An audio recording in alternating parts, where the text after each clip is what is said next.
Hello, kind loving humans.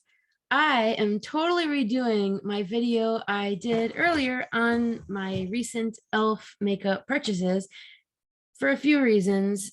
And I, after that, ended up doing a video of NYX makeup that I got because they seem to have sales that coincide a lot of the time, the friends and family sales that seem to be approximately quarterly.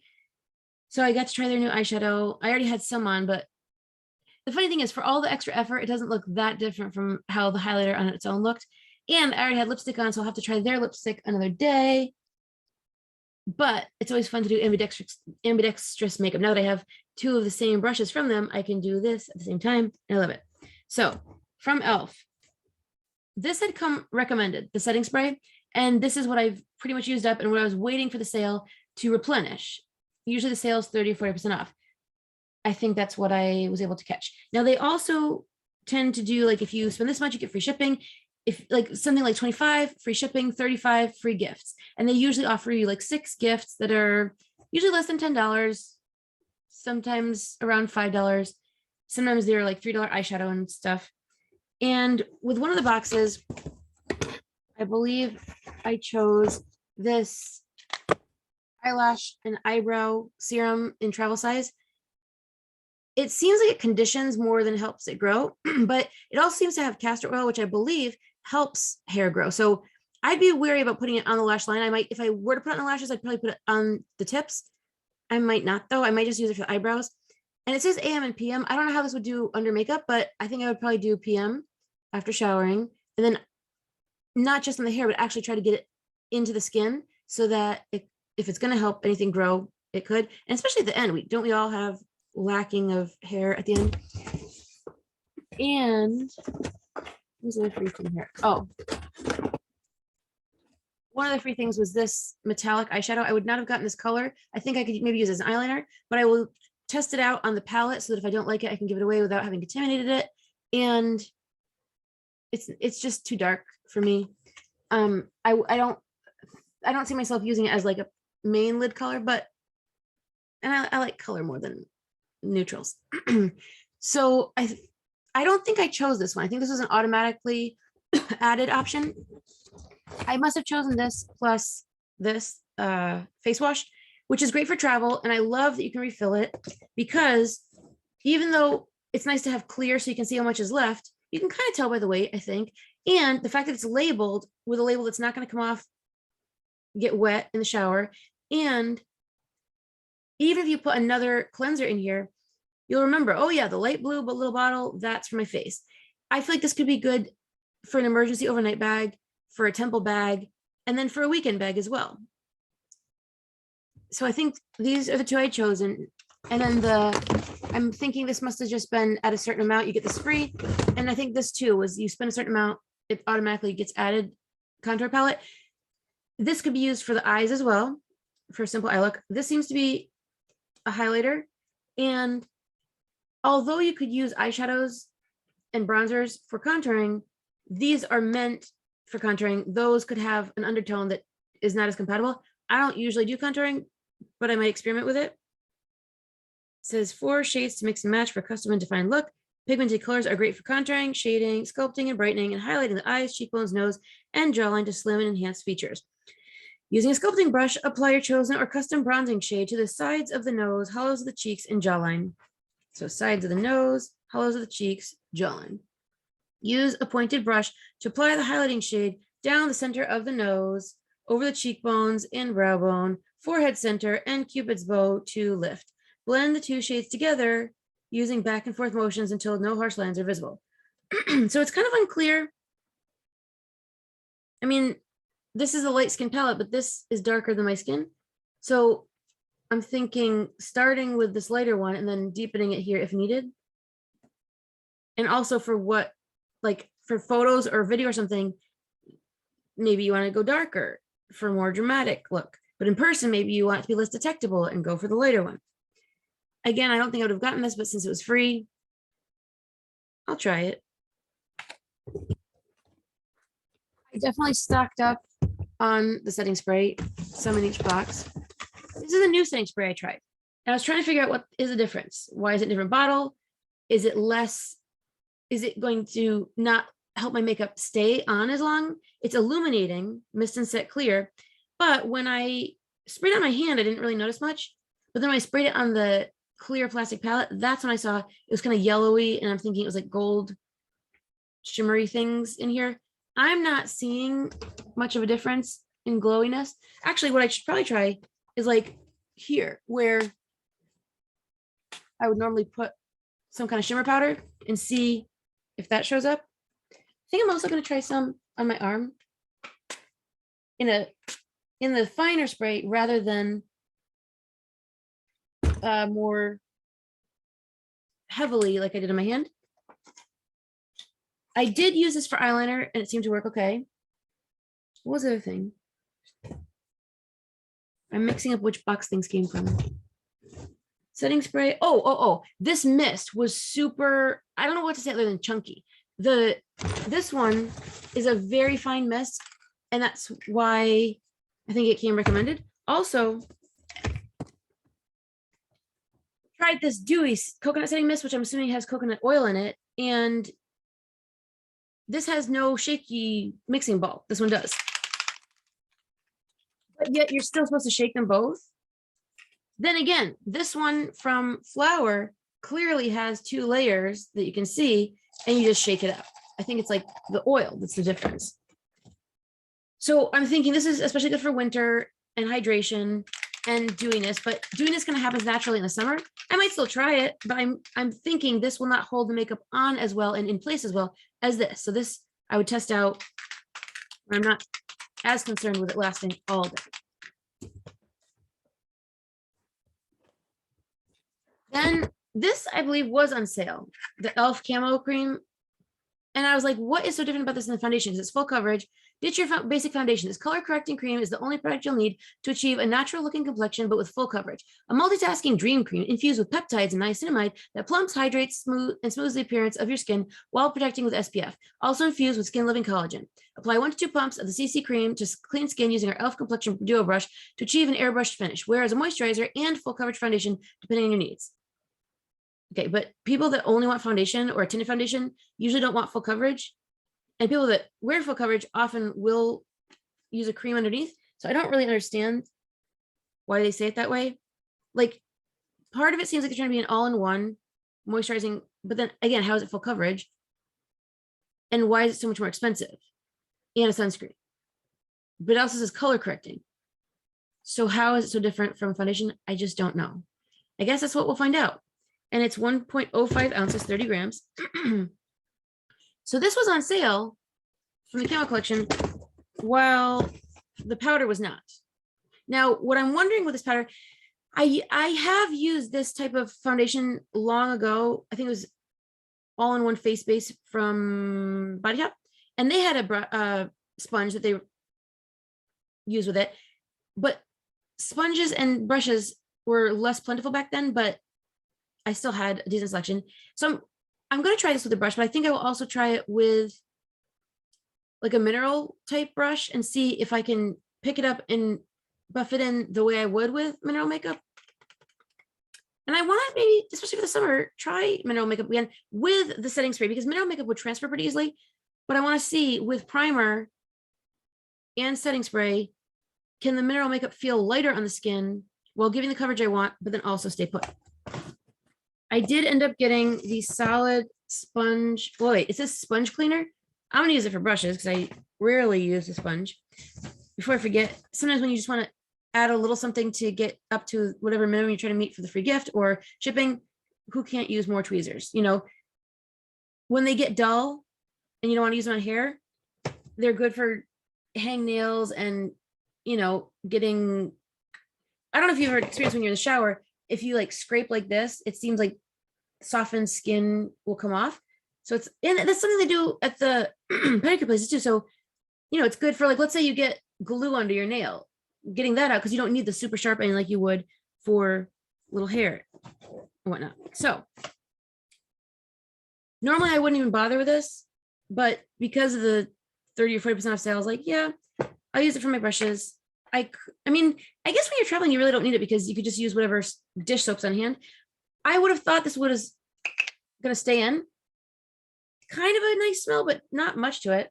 Supposedly there's charcoal in here, and I didn't think it was going to wiggle around so much because water will absolutely get in the sides there. I was thinking I'll use this, bring my brushes across like this, but when the water gets in, it's going to make the soap come apart and possibly get yucky in there. Whereas if this had been, fully in there, what I might even do is Neutrogena soap is some of the easiest to melt. I haven't tried melting it in the toaster oven. I might try that instead of the microwave because it's only a few seconds in the microwave and it's melted. Use that almost like glue and let that get stuck in there so that whatever drip, let it come up to the top so that whatever drips in, it won't be in there making it wonky. But at least, again, sometimes it's worth it for the label so that you, forevermore, when you refill this with a soap, this is your soap container. I've done that with like face clay masks, but it's always going to have a different wording on there. The interesting thing with this box, the previous one, you had 6 free gifts to choose from. You could choose 2. This one, it wouldn't. It just put these in automatically. I don't know if they ran out of the others. I don't know how they could have run out of 4 all at once, or if there was something about the fact that I had just placed an order, but I guess this will work. This is their new, seems like limited ingredients skin with ceramides and niacinamide and oat milk, and then the cleanser again. So this will be good for, I think it would be worth trying this. I don't have sensitive skin typically, but it would be worth trying it before I go for an overnight. So if I don't like it for some reason, or if it irritates my skin, I'm not only having this. But again, good for an emergency overnight bag when you're not expecting to be overnight, or an intentional one. I kind of want to go through my things and redo it. Do I like the bags I've been using? Check everything, not have too many duplicates. I did get the Putty primer brush with a little scoop. I don't really think it's necessary now that I've tried the primer, but I didn't realize when I made the previous video, I was referencing this brush from Tarte that has this little scoop and forgot that I even had it within a foot of me. So even though this is a foundation brush, I'm pretty sure, I don't remember what the scoop is for. It seems like it'd be a primer, but I don't remember. It could be any kind of, I think it's for any kind of cream that you might use from them. I'll see if they even still sell this one. But the idea is, you're keeping it sanitary by scooping it out. But if you just wash your hands with a Putty primer, I just drag my back of my nail across, and with a clean hand, I think that's, if you don't wash this every time with alcohol, I think it's just as clean. But at least I'll know this is a dedicated brush for the primer if I don't feel like using my hands, but why not? That's what clean hands are for. Spreads it pretty effectively. And why do I then want another brush to wash and have all the possible gunk of the Putty primer? And do I want to just dip the brush into the Putty primer? That's what I'm not sure about. It says with the spatula, scoop out the Putty primer and then use the brush. Okay, but what, do you just like smear it on your face or on a palette or what? So I think that concludes this box. Oh, I did try the ultra precise brow pencil. I don't know why this costs more than the less precise one that I like. It's okay, good enough. I think it's only like $2 or $3. This I think was maybe even $6, but you're getting less. You're only getting 0.05 grams. I don't know how much the other one is, but I'm sure it's more because it's a lot thicker. So why, I don't know. Why would making it thinner cost more unless it's in much higher demand, or is it a different formula? I don't know. Create full natural looking brows with precision pencil. The micro slim shape defines and fills in gaps to mimic the look of real hair. Use the spoolie brush to comb through brows for desired shape. Using the liner, fill in brows with short upward strokes in the direction of your natural hair growth to mimic the look of hair. Brush through again to blend color and tame brows. The only thing I could think is maybe it's got more pigment. Maybe it's got, the first ingredient is castor oil. So maybe it's got things in it that make it more expensive. I just don't understand. And I don't know if I've tried their customer service yet to deal with that. Okay, so we've gone over this kind of gold setting spray. Now I put it on my arm. I'm not seeing the shimmer and I'm not seeing the gold. Does it even say to shake? I would think you would have to. Yeah, so this one, good size for travel. Mist, not so great, but even though I don't like the feel of it, I don't think the mist, oh, now I'm seeing maybe some shimmer, but it might just be from the eyeshadow that transferred. I feel like my face feels kind of tight. Is that dryness? I put moisturizer on, oil, Putty primer. So why would I be feeling tight? I don't know. Kind of makes me want to try the Dewy setting spray. Got the green Putty primer. I thought this was going to be a lot thicker and like drag on the face, like rubber or silicone, but it was like a oily, lighter cream once it kind of melted in. I didn't think it was going to melt in that much. So I don't see, I mean, I have the puff primer that comes in a pump and it's a thick cream. So I don't see how it's so different. What are the ingredients? All right. Water is the first ingredient, dimethicone, glycerin, paraffin. That's weird. Those are the things. Some of the things on here weren't on sale, like that powder. So I basically got it for free with my point redemption. And I tried this primer. So some of the newer products were not on sale, but even though this is pretty new from the Dunkin' Donuts collection and it's supposed to smell like a donut, it was on sale. Kind of a weird label on the back. It almost looks like you'd expect a QR code to be part of that. So supposedly it's going to smell like sweet sugary scent. I haven't smelled it yet. Haven't even opened it. And I don't know how, I mean, other than this one having salicylic acid in it, which could be contributing to this tightness, I don't know what the big difference is. So, you know, I might have enough primer at this point. And it's strange that this expires at the beginning of next year. That seems fast.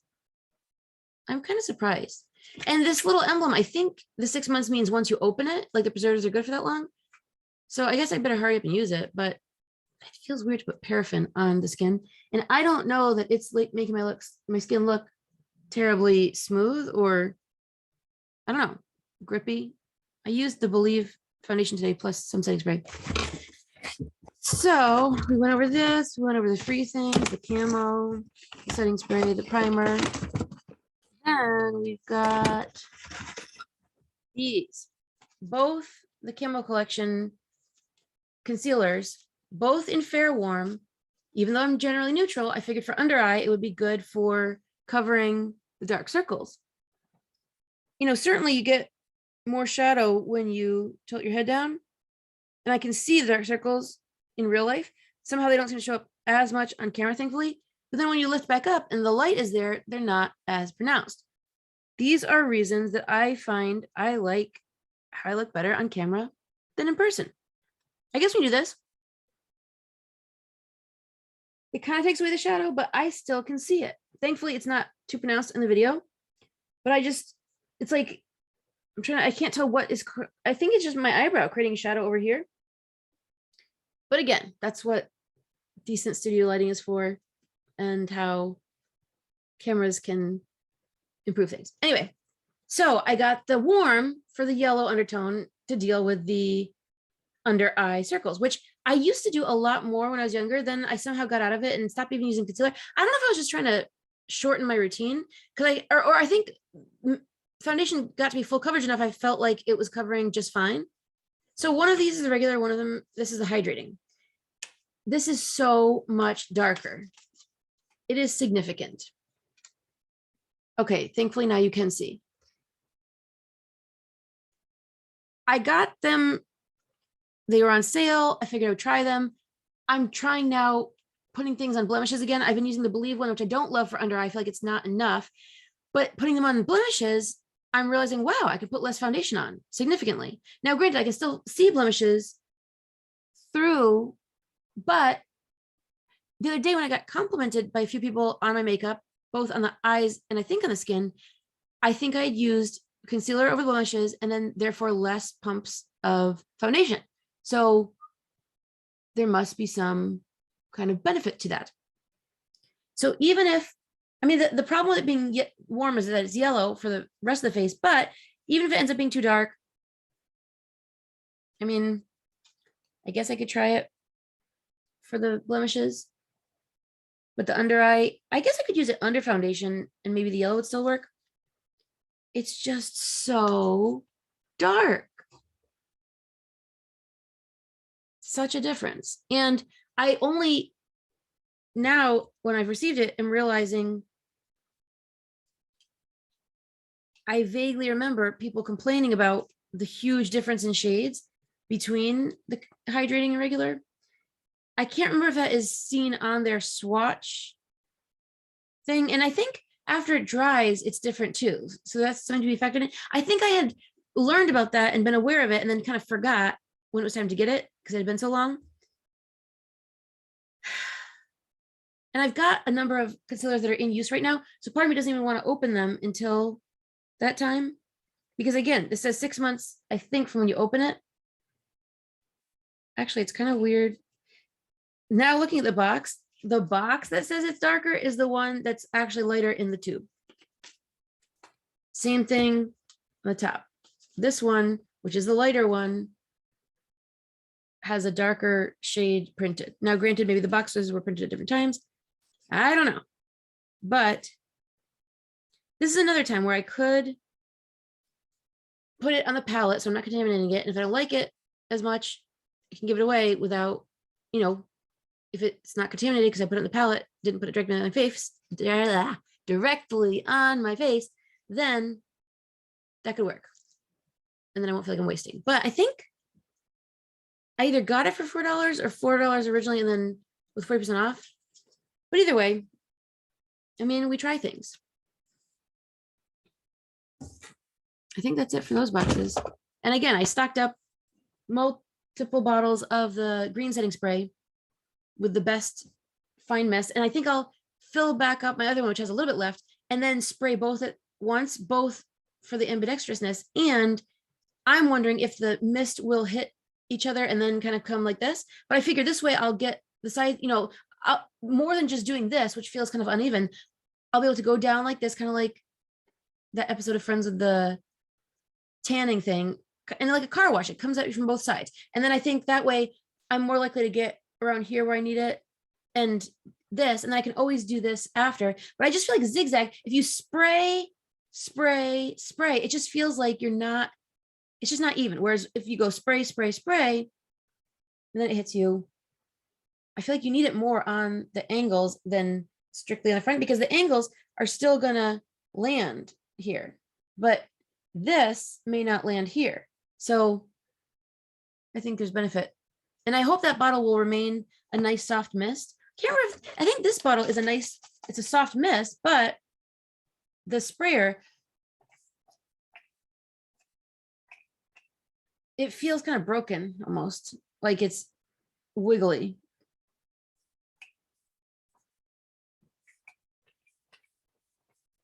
In this case, those last sprays, I didn't push it all the way down. This should be a little bit hydrating. It says it locks, you know, but I don't think this helps it last as much as the green one. So at least I'm stocked up on that and primer. And I've got some things for travel. So I don't anticipate needing much from e.l.f. in the near future. Plus all the other makeup I have to play with from elsewhere. And experimenting with the NYX and using it as eyeliner. Although it feels like faded again. But I feel like I'm all set for a while. Although if something new, you know, certain new things come out, I may try it. Those trio chromes are pretty interesting, but even duochromes aren't nearly as exciting on, I feel like, as they are in the pan and the way people talk about them. So with that, I guess onward and upward on with the day.